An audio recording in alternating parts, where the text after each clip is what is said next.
ಸ್ನೇಹಿತರೆ ನಮಸ್ತೆ. ನಾಡು ನುಡಿ ಯೂಟ್ಯೂಬ್ ಚಾನಲ್ಗೆ ನಿಮಗೆಲ್ಲ ಸ್ವಾಗತ. ಸ್ನೇಹಿತರೆ, ಇನ್ನು ಮುಂದೆ ಗುತ್ತಿಗೆಯ ಆಧಾರದ ಮೇಲೆ 10 ವರ್ಷ ಸೇವೆಯನ್ನ ಮಾಡಿದರೆ ಅವರ ಕೆಲಸವನ್ನ ಕಾಯಂ ಮಾಡಬೇಕು ಅಂತ ಹೈಕೋರ್ಟ್ ಆದೇಶವನ್ನು ಹೊರಡಿಸಿದೆ. ಹೊರಗುತ್ತಿಗೆ ನೌಕರರು 10 ವರ್ಷ ಸೇವೆಯನ್ನ ಮುಗಿಸಿದ್ರೆ ಅವರ ಕೆಲಸವನ್ನ ಕಾಯಂ ಮಾಡಬೇಕು. ಗುತ್ತಿಗೆಯ ಆಧಾರದ ಮೇಲೆ ಕೆಲಸವನ್ನ ಮಾಡುತ್ತಿರುವವರ ಕೆಲಸವನ್ನ ಕಾಯಂ ಮಾಡುವುದಕ್ಕೆ ಸಂಬಂಧಪಟ್ಟಂತೆ ಹೈಕೋರ್ಟ್ ಈಗ ಆದೇಶವನ್ನು ಹೊರಡಿಸಿದ್ದು, ಇದು ಅದೆಷ್ಟೋ ನೌಕರರ ಸಂತಸಕ್ಕೆ ಕಾರಣವಾಗಿದೆ.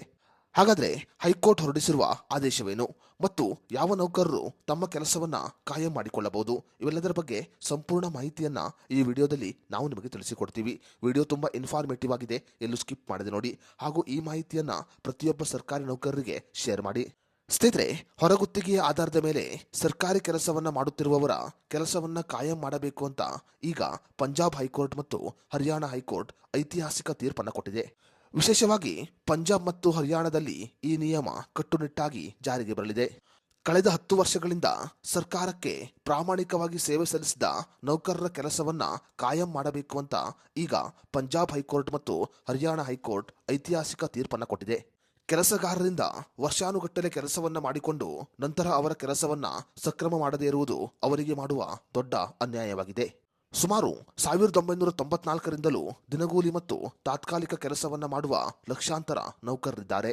ಇವರನ್ನು ಕಾಯಂ ಮಾಡದೆ ಕೇವಲ ಕೆಲಸಕ್ಕೆ ಮಾತ್ರ ಬಳಸಿಕೊಳ್ಳುವುದು ನೌಕರರ ಶೋಷಣೆ ಮಾಡಿದಂತೆ ಆಗುತ್ತೆ ಅನ್ನುವುದು ಹೈಕೋರ್ಟಿನ ವಾದವಾಗಿದೆ. ಸರ್ಕಾರದ ನೀತಿಗಳ ಅಡಿಯಲ್ಲಿ ಅವರನ್ನ ಸಕ್ರಮ ಮಾಡುವುದು ಸರ್ಕಾರದ ಕರ್ತವ್ಯವಾಗಿದೆ ಅಂತ ಈಗ ಹೈಕೋರ್ಟ್ ಐತಿಹಾಸಿಕ ತೀರ್ಪನ್ನು ಕೊಟ್ಟಿದೆ. ಸದ್ಯ ಪಂಜಾಬ್ ಮತ್ತು ಹರಿಯಾಣದಲ್ಲಿ ಈ ನಿಯಮ ಕಟ್ಟುನಿಟ್ಟಾಗಿ ಜಾರಿಗೆ ಬಂದಿದೆ. ಕರ್ನಾಟಕದಲ್ಲಿ ಕೂಡ ಕೆಲಸವನ್ನ ಕಾಯಂಗೊಳಿಸಬೇಕು ಅಂತ ಅದೆಷ್ಟೋ ನೌಕರರು ಒತ್ತಾಯವನ್ನ ಮಾಡುತ್ತಿದ್ದಾರೆ. ಕರ್ನಾಟಕದಲ್ಲಿ ಇನ್ನೂ ಕೂಡ ನ್ಯಾಯಾಲಯದ ಮುಂದೆ ಇದರ ಅರ್ಜಿ ವಿಚಾರಣೆಯನ್ನ ಮಾಡಲಾಗ್ತಾ ಇದೆ.